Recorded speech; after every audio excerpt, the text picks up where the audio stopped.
Fundació és una empresa, és una organització privada, és una estructura de fundació, per tant és sense ànim de lucre, i la persona que hi ha al darrere és una noia que es diu Vanessa Salvi, és italiana, italo-suïssa, i ella té fons privats, és totalment privada, no tenim cap mena de subvenció pública. Té una sèrie de col·leccionistes, sobretot, que l'ajuden econòmicament i és tot a través d'aquesta financiació. Nosaltres tenim aquestes dues sales, la sala Project i el Salotto. Són dos conceptes diferents. Llavors, a la sala Project nosaltres avui tenim una convocatòria oberta, llavors els artistes, cada any obrim la convocatòria i els artistes ens presenten els projectes.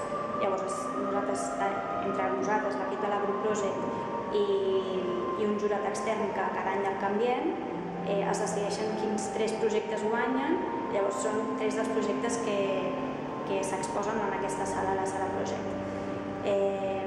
Per tota la resta d'exposicions que no són a través de convocatòria de residència, qui ho decideix són els directors artístics, que són el Renato de la Poeta i l'Aureliano de Gerisel. Són qui decideixen la línia artística que tenim a la Fundació.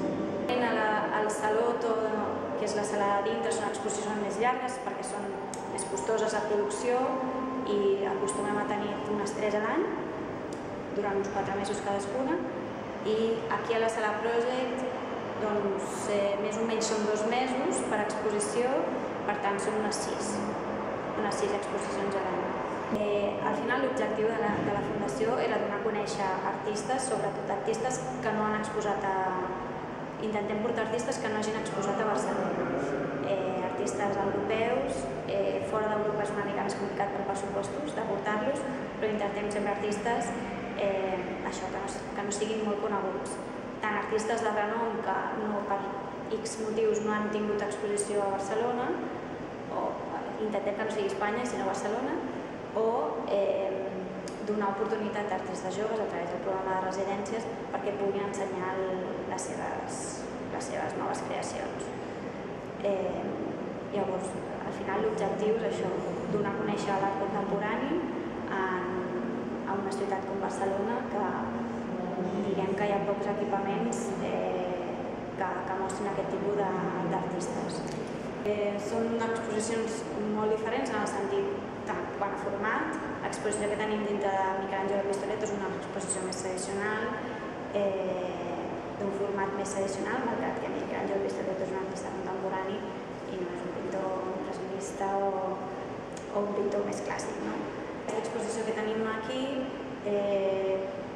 quan a artistes, són totalment diferents. Són una parella d'artistes, perquè són dos, no perquè siguin parella, un italià i un armeni, i tant quant a muntatge és molt més trencador, com a concepte, o sigui, com a obra física, tant fotos, el format de l'obra també és molt diferent, perquè tracta més, té més foto i vídeo, tema audiovisual.